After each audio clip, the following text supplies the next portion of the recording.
Welcome. So today's session will discuss about containers on Microsoft Azure platform. And before we begin, so I'm Matiaz Perpar. I work as a cloud solution architect in Microsoft. And most probably you wonder what Microsoft is doing on Linux conference. And in recent years, it changed a lot. So especially with new leadership, Satya Nadella actually we changed our positioning in the market. And most probably you already saw the picture, Satya Nadella saying Microsoft loves Linux. And it's not just saying, but we are actually doing it. And this actually, you can see also so a lot in the media that is reporting it. And we're always more and more investing in open source. Today, we'll discuss about containers, but I'll also show you a couple of products that are completely open source. One of them, for example, is the Visual Studio Code, that maybe you already heard of it. So completely open source editor that you can use for different products, not only on Windows platform, but also on Linux or Mac platforms. And we said that we'll discuss about containers on Azure platform. What is Azure? Azure is a public cloud offering from Microsoft that actually can meet demands from small companies, startups, or even enterprise customers. So it means that you can start small or start big immediately, use the platform for development or for production workloads. Workloads can be different from, let's say, similar dev test to running ERP systems, doing, let's say, heavy, high-performance computing, doing AI on public cloud, and so on. So there is really a lot of workloads that you can run and use on the Microsoft Azure platform, and that varies. So not just Microsoft platform, but a lot of partners. For example, we are partnering with SUSE, we're partnering with Red Hat, and all other companies that you can see here also on the screen. And when we're going, let's say, to the subject of today's speech, so about containers. Containers are gaining the huge momentum. And actually I just picked up two articles. One is from the Datadog, and the second one from T-Zone. And you can see that there's traction with containers in the market right now. So there is a lot of companies that are already testing out containers. They're all using it in production. And there's also a lot of companies that are thinking about using containers in a year or next years. What is also important to see is that a lot of larger companies are leading the adoption. So especially companies that have a lot of hosts, they're actually leading and using ahead all the containers platform. What is also important to see, for example, is that container churn actually is much faster than VM churn. So it means that containers are changing approximately 9 times faster than VMs.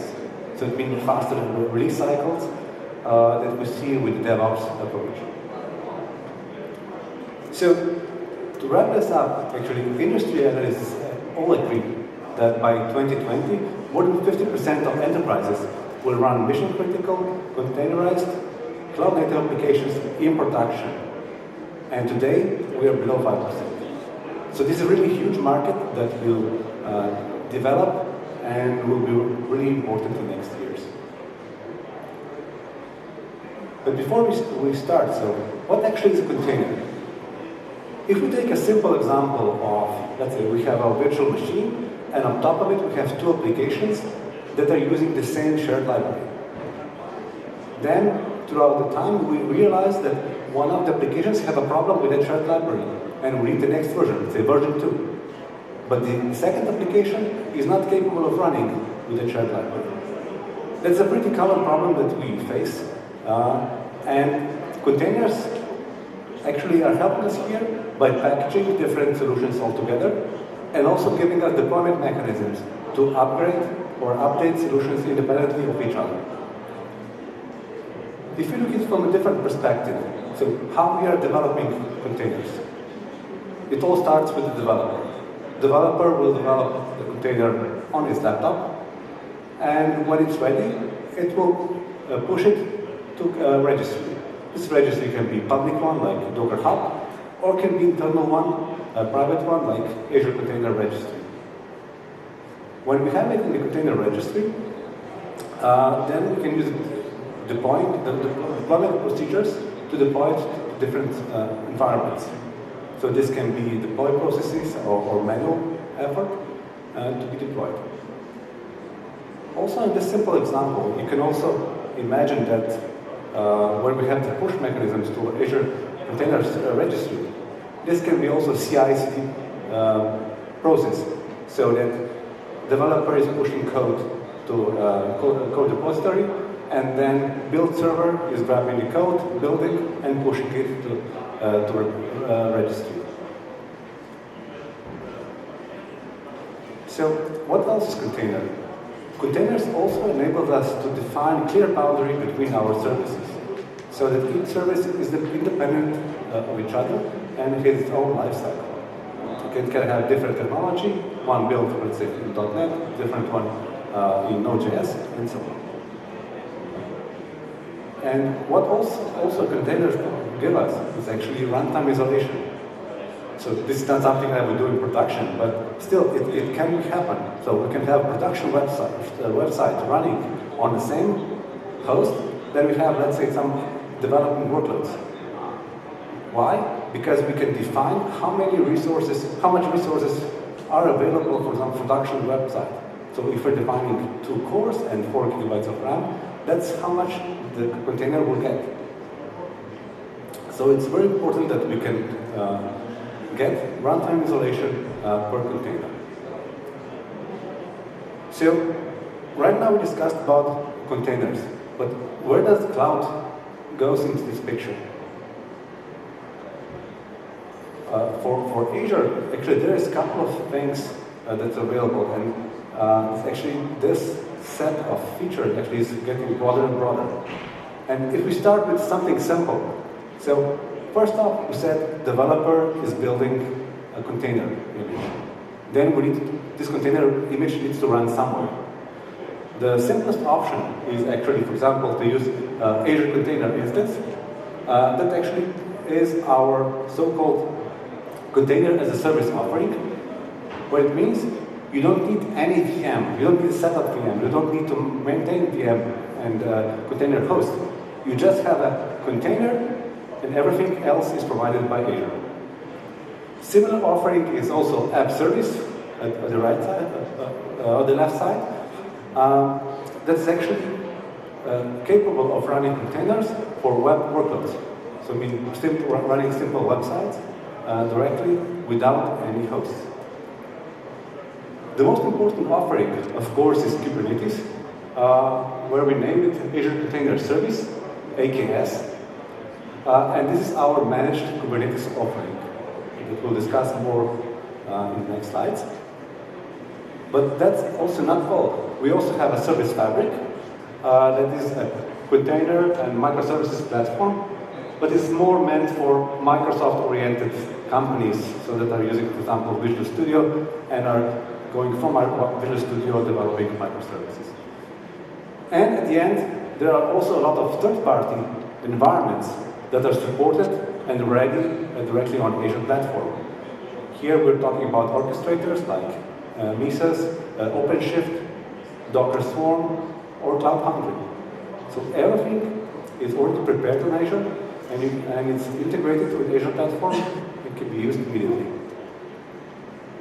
One of the important parts is also Azure Container Registry, because as a company, I don't want all my images to be public. So I want to have private registry where all my images are stored and can be used internally and not available on the internet. Okay, let's take a look first at the Azure Container Service. What is the Azure Container Service? It's our Kubernetes cluster that is managed by Azure. What it means? It means that you don't have to, when you're deploying, you don't have to think about all the steps when you're deploying Kubernetes, but actually you're just using the service. That means that when we're talking about AKS, it's very easy to use. I'll show you later, is actually 3 steps, and the whole cluster is already provisioned and ready to use. It's also very easy to manage, because it's a managed service. It has already prepared automated upgrades and patching that are not automatic, but actually it depends on you when you'll do the upgrades. But you have the upgrades ready, so you're just actually committing them. Also, because of the Kubernetes cluster, actually, it will scale with more workloads that you have. It's also built in scaling. So, for example, if you start small, for example, with 5, 10, 15 agents, maybe in a year or maybe in a couple of months, you have to scale out. This is actually pretty simple with public cloud. It's an easy operation of scaling and adding additional nodes.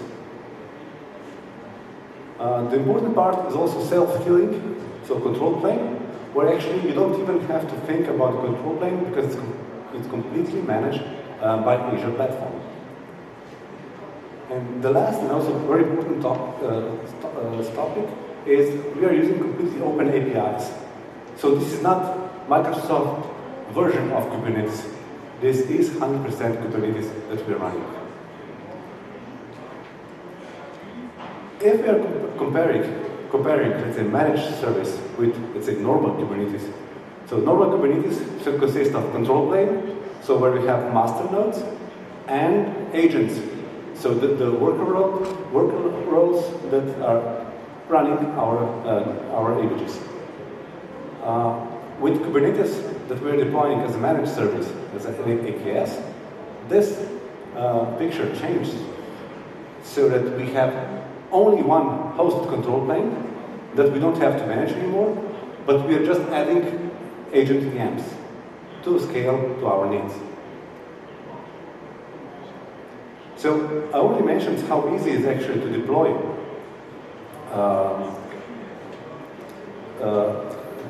cluster. So here I've just prepared a small video so that it will be easier. So in this case, we are just creating new group, so a group called AKS, and creating the cluster. Before at the back you don't see. So now we're getting the credentials for the cluster, so that we add it to our context. And after that, you can see we're running kubectl get nodes. We're getting that in our cluster we have by default 3 nodes in version 1.7.7. And from here on, we can get versions for our cluster. Yeah. So we see that our version, for example, master is 1.7.7, and agents are also like 1.7.7, but actually master upgrade is available, so for 1.8.1. And with one simple command, we are actually upgrading the whole cluster. So the master nodes and also agent nodes.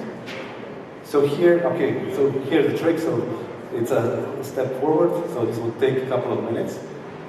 And now you can see also the nodes again, and the version on 1.8.1. And now also not measure the scaling, so we can easily scale cluster by just changing the parameter to the cluster minus C10. We're adding 10 agent VMs. So it's so simple to scale down the cluster. For example, now we're getting the get nodes, and get nodes would get us the nodes back. Okay. So if we're looking at let's say the life cycle of the AKS, so first off, we have to prepare, of course, image. From image, we are pushing it to Azure Container Registry. From Container Registry, we are creating our instance, and the instance is getting pushed to AKS cluster. And then the whole life cycle of AKS cluster, what we can do. First one, we can scale it, let's say adding additional nodes. We can upgrade it to a newer version. Or we can also create additional pods, for example, for management efforts. Okay. So, for example, this is very simple presentation how and what we can do with managed Kubernetes cluster. And you can see it's pretty straightforward, and it can be up and running in 5 to 10 minutes, so that you can deploy your own images. For your reference. The second service that's also very important is Azure Container Instances. As I said, this is container as a service, and we were actually the first public cloud provider that issued something like this. So ACI actually is giving a container that is running in Azure without any additional management effort. What it means, actually, it can spin up in seconds. You don't have to manage it, and it actually is built by the second. So it depends how many seconds you're running your instance, so much you get it built. It can run Linux containers, and also can run Windows containers. How we can actually run it? Actually, it's pretty simple, and I'll show you the demo just in a second. But more important part is that each container that we create, it's actually in so-called container group that are actually it's bound by hypervisor boundary. Each container can have public IP, and we can expose the ports directly to the internet. So each container is independent. It can run also independently without any orchestration if you want it like that. So now let's check out how it's done in action. So how do we create it? So here I already prepared some snippets. So we created with a simple command called az container create. We are naming my container. I'm selecting the image from public groups. From Docker Hub. I'm selecting the group, and I'm saying, yes, I need public IP. When I'm running this, for example, I already pressed enter, so you can see that I got here all the information about it. So it's on port 80. By default, I get 1 CPU and 1.5 gigs of RAM. And I also get a public IP. So what I can do, I can curl.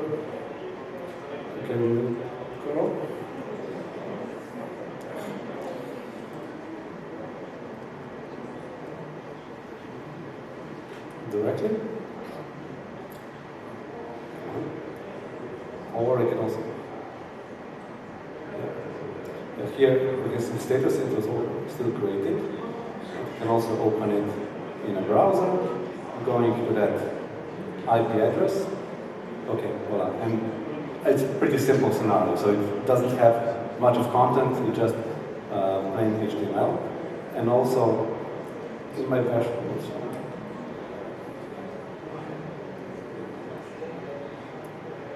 yeah, you can see it here, so it's up and running. So this was very simple Azure Container Instance. But actually there's more. For example, I can look at the logs. And in the logs, I can see all the requests that were made. For example, you can see the logs in Mozilla, and here is the curl that actually I did. So I have the logs of all the access to my container. I can see it here. So I have access to it. Maybe the other case, let's go back to slides just for a second.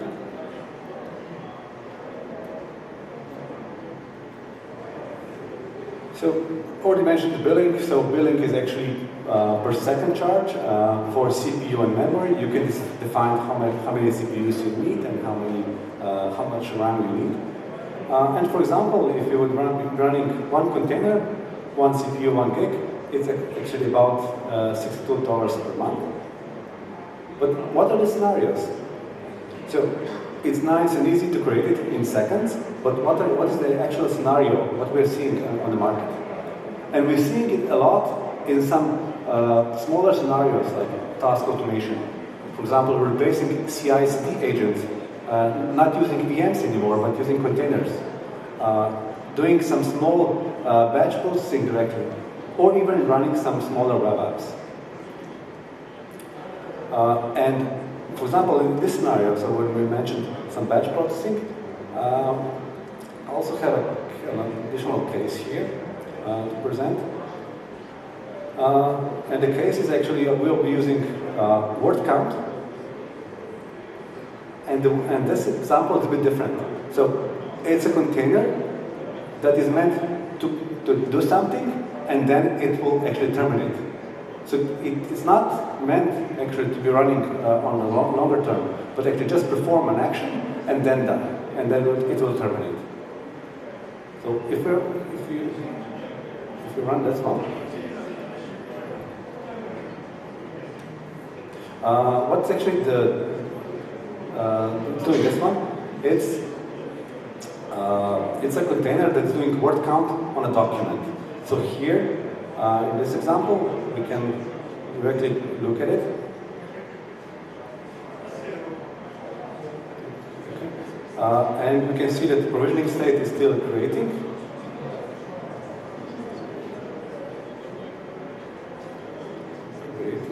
Okay. So yeah, the platform knows it's demo time and it's a bit slower. Okay, now the state is succeeded. And I can also check out the logs.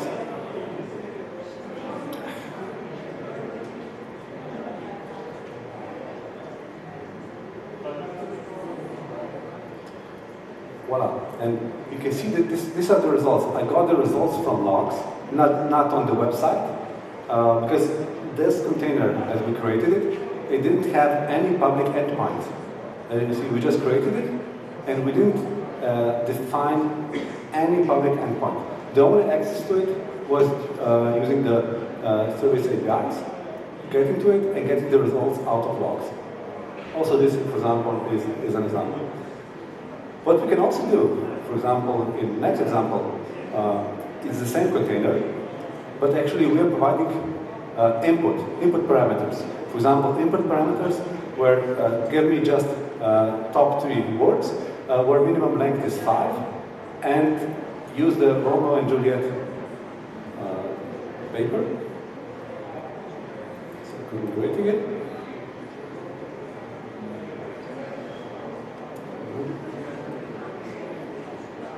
Okay, it's creating. You see the provisioning state is creating. And same as before, you can use the log option to see where we are currently. So when it's terminated, we'll be able to see the logs. So now when you see the log, it's not available yet because the container it's still running throughout. So we have to go to show.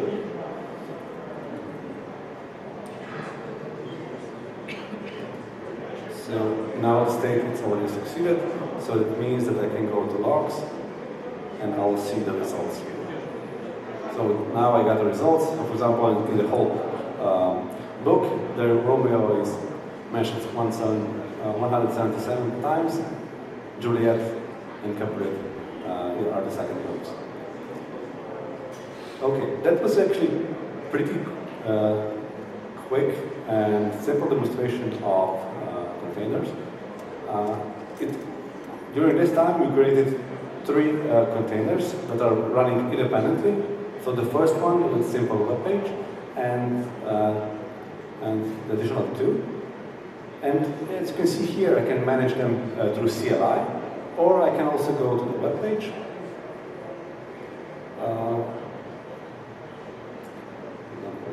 I can select container instances. And I'm using a browser, I can see the same one. So word count, my container, and my container tree. For example, I'm selecting my container, and I can see all the properties So the public IP address and so on, everything on one place. Okay.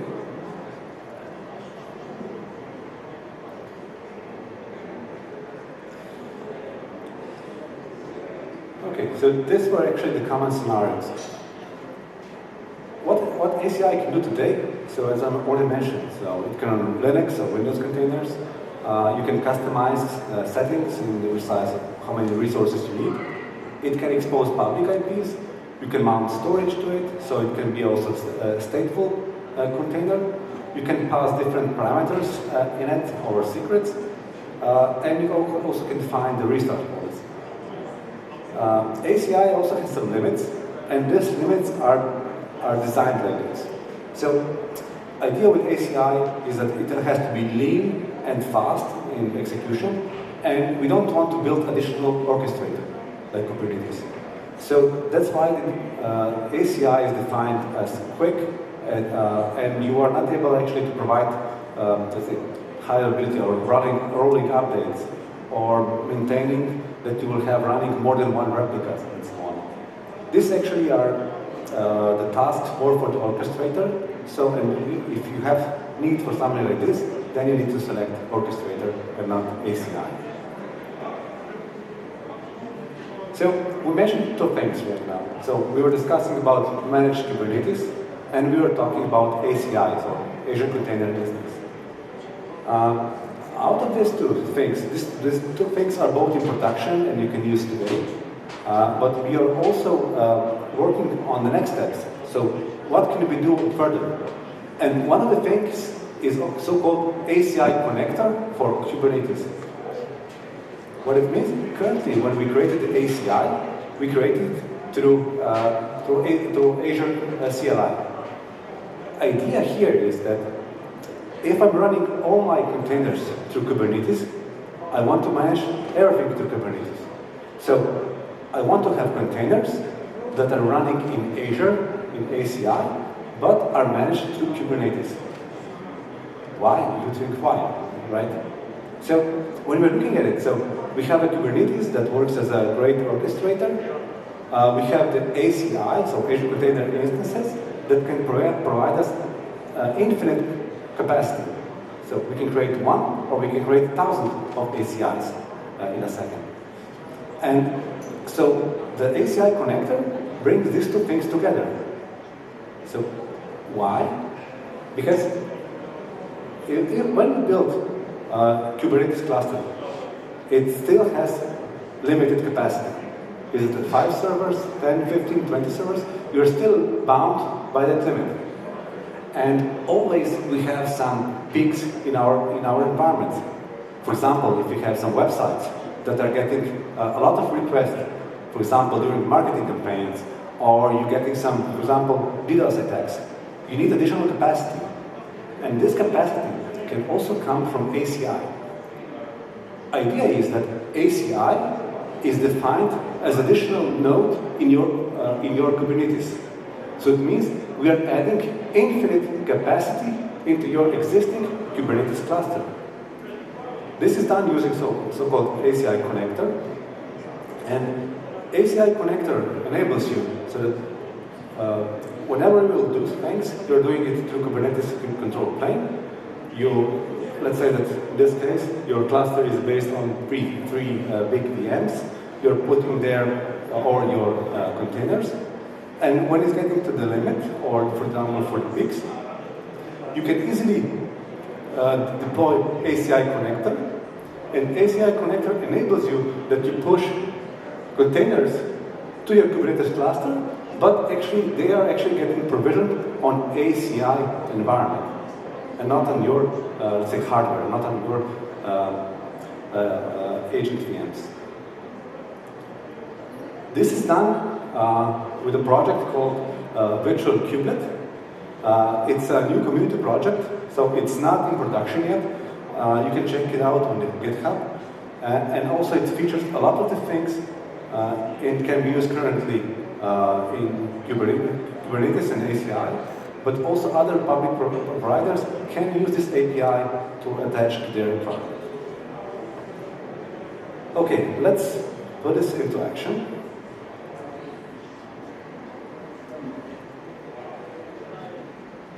Okay, ACI connector. So, first off, we need actually to install ACI connector. That's actually pretty simple. I could do it through Helm, but for this example, I can do it even easier through our Azure CLI, where I'm just actually saying, on the top, I'm just saying install connector for my Kubernetes cluster. I'll be running Linux containers, and this is my name of my container. So then it will deploy the services it needs.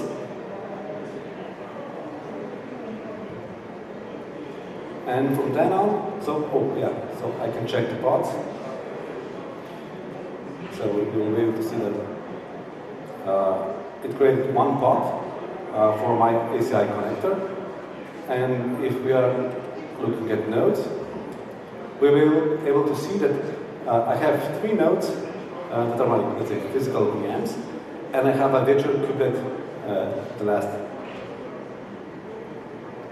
Okay. So now the idea is I will create a container. So let's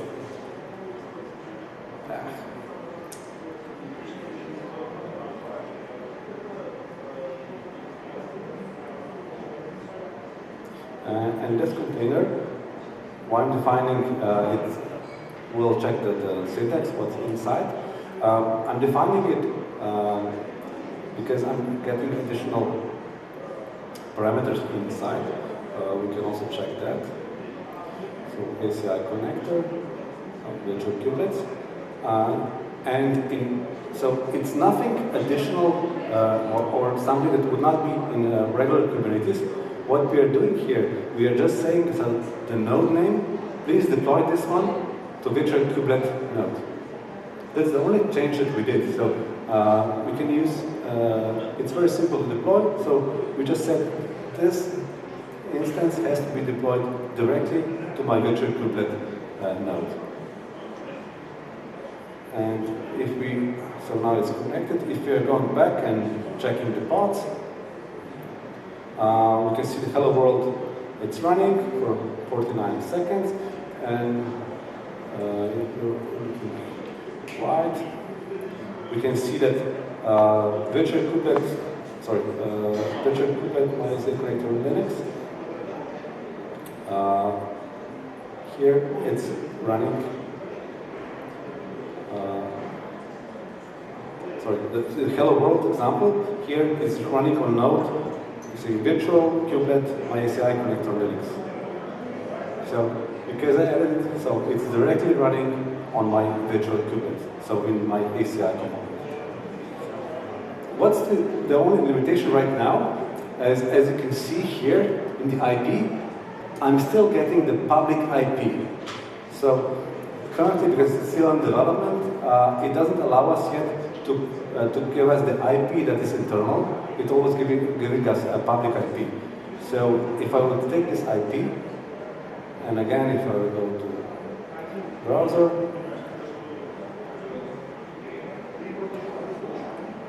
again, it would give me just a simple application that's available and nothing else.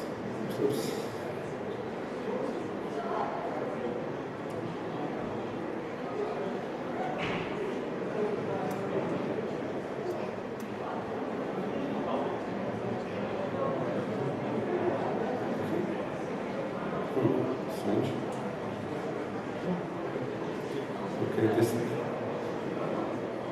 This IP should be public. I will not debug it right now because I don't have enough time, so I'm pretty tight on my timeline.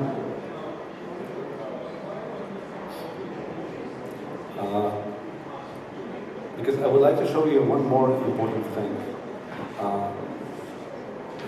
Another project that is also still in development, early stages, is so-called Open Service Broker for Azure. What's the story here? So the idea is I would like to have containers in my Kubernetes cluster. but I want to use it with Azure services. Why? There's actually, on Azure, we can use different kind of services. So in Azure we have infrastructure as a service, type services, so VMs that we deploy, that we have to manage, update, and so on.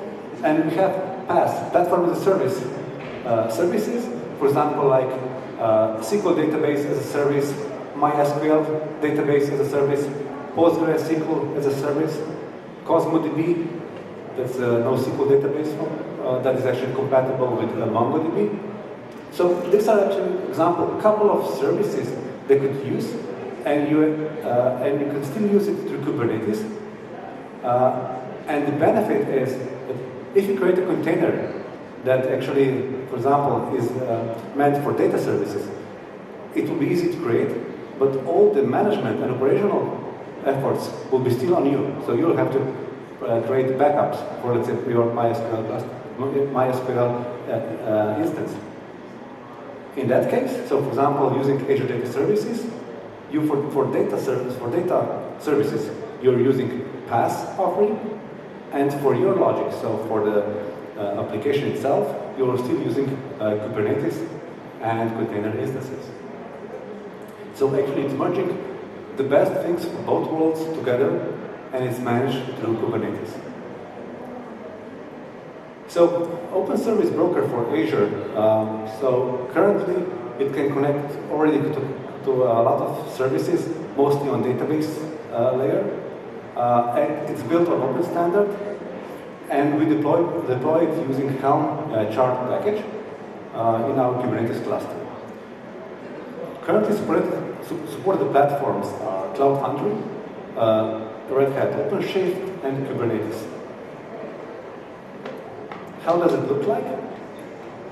If we're looking at the diagram here, so we have OSBA, so Open Service on the top here, and this one has access to all our Azure PaaS services.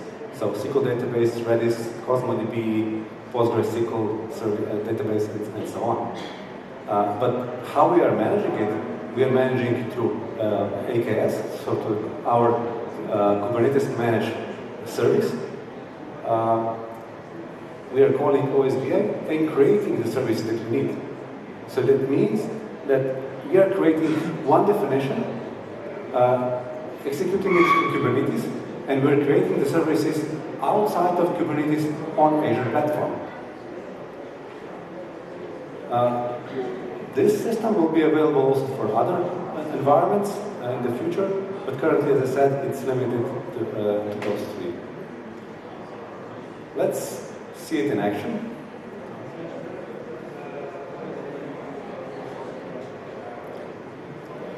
So, just skip this part and go directly. So there's actually a couple of things that I want to show you, but I'll be running out of time, so I'll go directly to installation. So, as I said, so the installation of the OSBA solutions is directly through Helm install, and what we'll install is actually the WordPress container instance, but the database behind it will be external database in MySQL database as a service on Azure.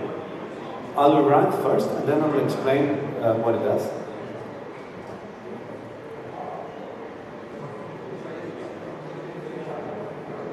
So, Helm install, so I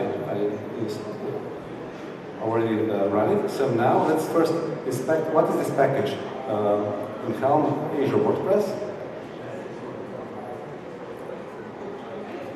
So the package itself, as you can see, it's a I don't know if you all know Helm. Helm is a packager for Kubernetes that enables us to provide one definition for our solution. And in this case, as you can see here, we're using the Vietnamese WordPress image. So here is the definition of the image that we're using. Then we're defining the WordPress username. We're defining the password is not defined here, so it will be randomly generated. Email and different properties that we need. Here. And then we're defining here external database that will be pushed on Azure. Default location, for example, in this case, is East US. And we are defining, so this is actually the service plan, how much resources this MySQL database will have. And then it's MySQL configuration, so the MySQL username, password, defining the database, and so on. So here what I did, so because you see I also added configuration file here. So in the configuration file it has override files. In this example, I already defined my username, and I defined somewhere the region. So I defined region for Azure database for MySQL to West Europe, so to Amsterdam.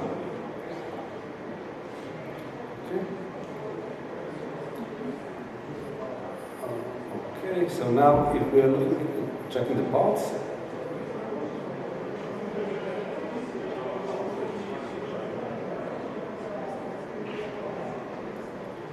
so we're looking at namespace OSBA WordPress.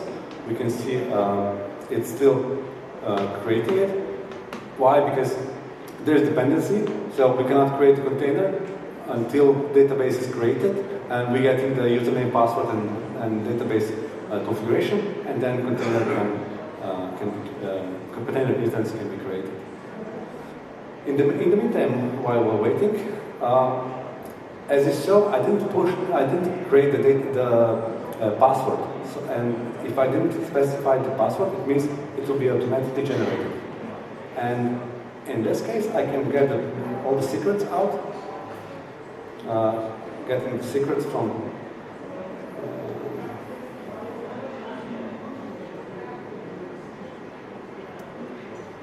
oh yeah, it's wrong.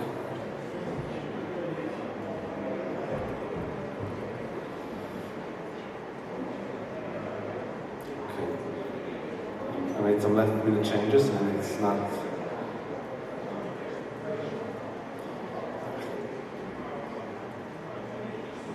So let's check directly the password. So I used get secret, I got the JSON file back, and I'm saying just give me back the password and decode it. This is my password here. But what I also need is actually I need IP. So to get out the IP, I can also export the IP that will be provided. Okay, it's not provisioned yet. And we can also check on the portal directly. So Azure database for MySQL servers. As we can see, it was created. So the name is GUID. But if I click on it, we can see all the properties. So it's always be a WordPress group that we defined. So now it should be pretty close to completion.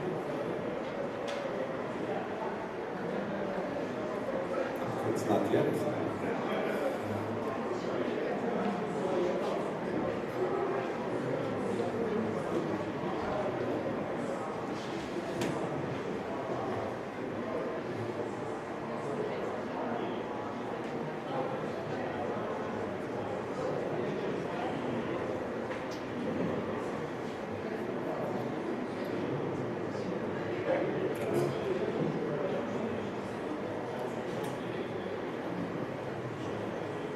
So also checking the MySQL service, I can do it from here.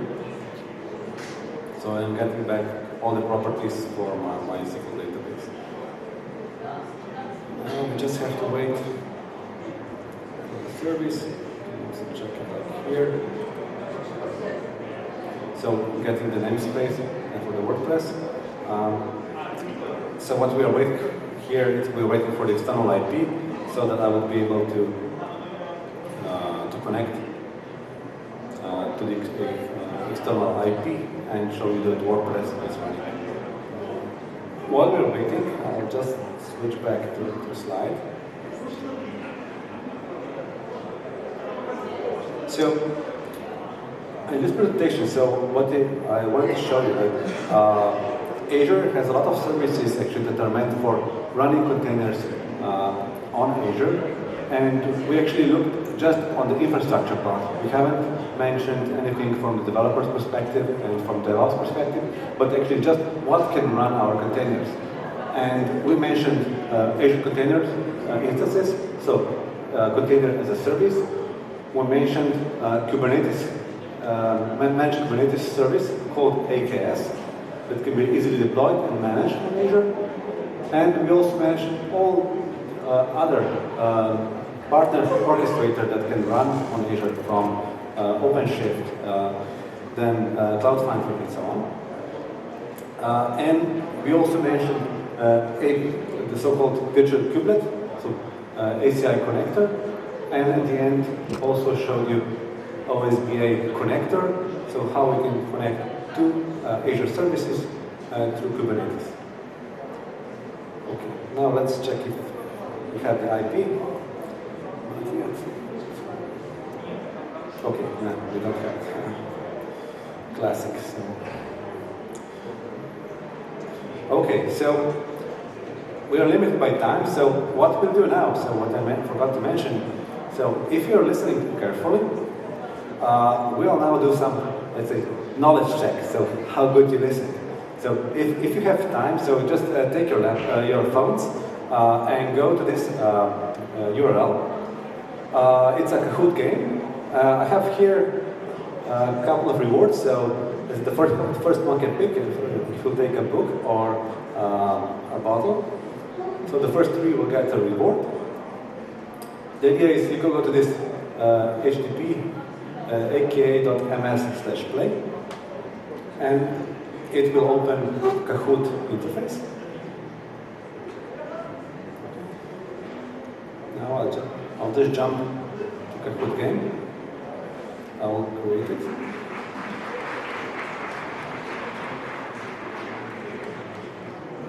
So, and now it will ask you for a PIN, and you can enter this PIN, so this IP number, this numbers inside.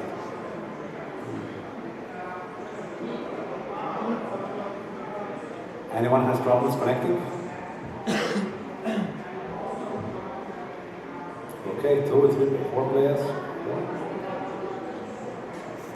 Okay, 6 players. Waiting for someone else? Or? Wow, okay, 12. Great. And while we're waiting, so also to mention that at 5 after this session, I recommend that you go to our booth, because at 5 there will be a draw. So as most probably you saw, they have a nice robot BB, books, and a couple of other gadgets that you can win. Okay, 20 players. So should we start? Ready? Okay. 3, 2, 1, go. So this is actually the game. So who said Microsoft loves Linux in 2014? You have the answers here. So it was Linus Torvalds, it was Tim Wolver, Satya Nadella, or Bill Gates. Still 50 seconds. You just select the color, so in the application. Okay. So, oh, no, not powers. No. Next one. So currently, Okun is leading. So what % share do Linux VMs have among all VMs in Azure? What would you say? 10%, 40%, 50, or 75? Among all VMs in Azure, how many are Linux-based?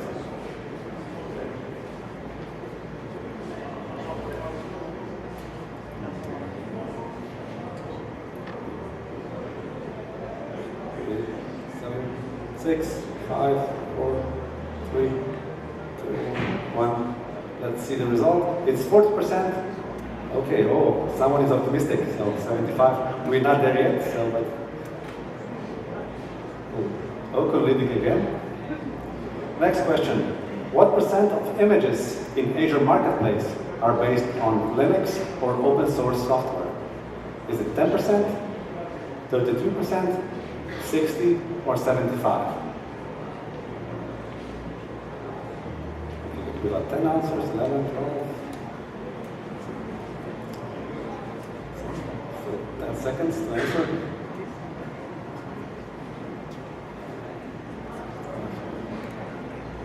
Okay. So let's see. Wow, 60%. Wow, yeah. You were correct in this one. Oh, and now we got a new leader. La la la. Next question. How many lines of kernel Linux code were created by Microsoft engineers until 2009?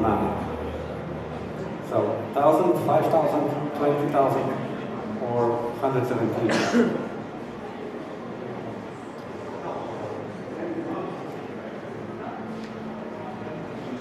So what do you think the answers will be?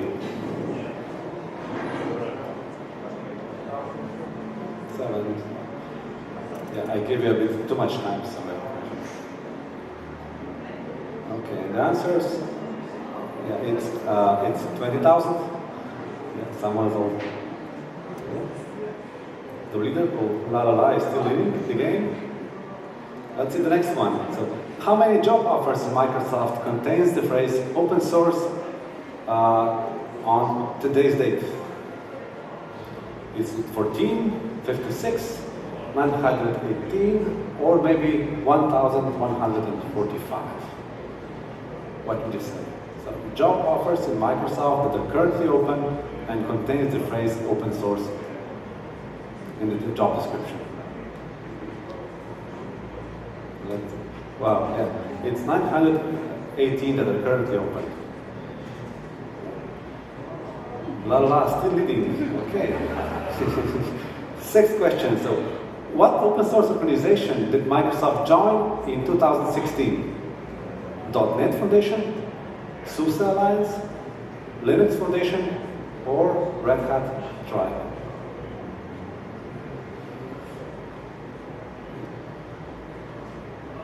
.NET Foundation, SUSE Alliance, Linux Foundation, or Red Hat Tribe?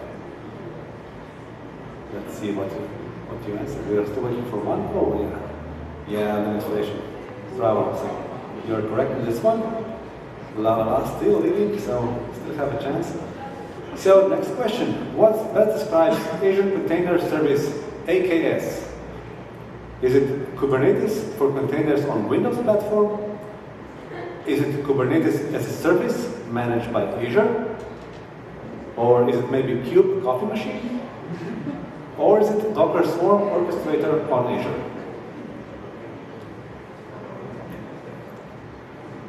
15 answers. Yeah. Still waiting for 3 guys. 2. Let's see the answers. Yeah, good. Excellent. So you were listening. Okay, La La still leading. 300 points. 8th question. What service enables me to quickly create standalone container in Azure? So-called container as a service.